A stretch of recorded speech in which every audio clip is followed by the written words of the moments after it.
Hi everybody, it's Mrs. Oliver. I have another read aloud for you guys today. Today I'm going to read for you the book called Three Hens and a Peacock. All right, let's get reading. Three Hens and a Peacock.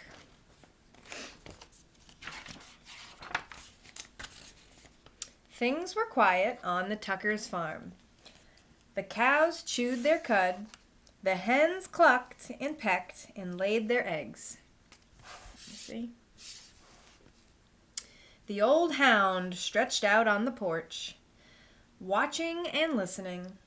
Once in a while, someone would stop by to get tomatoes or corn and perhaps a quart of milk. Nothing unusual happened there until... Oops. That peacock showed up. The cows and the hens and the old hound kept right on doing what they'd always done. But that peacock had never lived on a farm. He had no idea what to do. So he spread his fancy feathers and set to shrieking. Eventually, the peacock wandered down the road.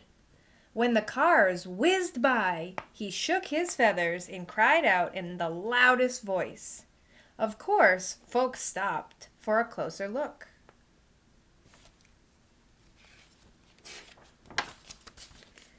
Day after day, more folks stopped to admire the peacock, and they all bought tomatoes and corn and eggs and milk.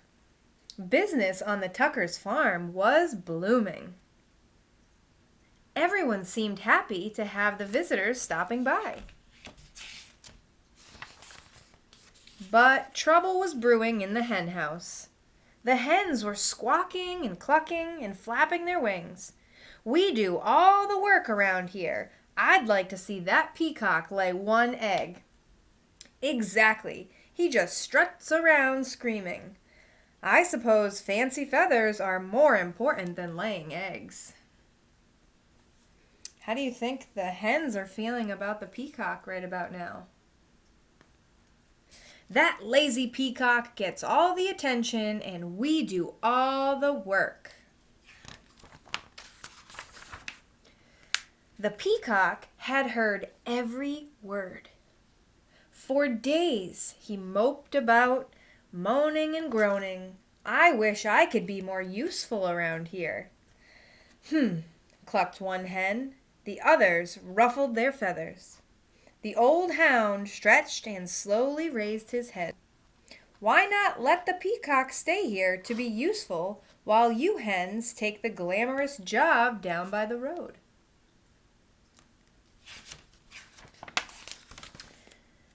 The three hens began clucking to one another. "What a wonderful plan!" "Yeah, it's a fabulous idea. Oh, ladies, we simply must fancy up our feathers tonight, and nothing but our brightest beads, bangles, and bows. We'll stop traffic for sure. Why, you girls know I can strut with the best of them." The peacock perked up. "Let's do it," he declared. "Tomorrow I'll stay here, sit on a nest, and cluck. And we'll get all guzzied up," said the hens. "We'll be so glamorous." What do you think's going to happen? At sunrise the next morning, the hens strutted down to the road. Oh, look at those hens. The peacock marched right to the hen house and poked his head inside. The hens flocked by the road, waiting for a car. When they saw one approaching, they clucked and squawked and flapped their wings in a flurry of feathers. But every car whizzed right on by. The peacock sucked in his tummy and wiggled from left to right, trying to squeeze through the tiny henhouse door.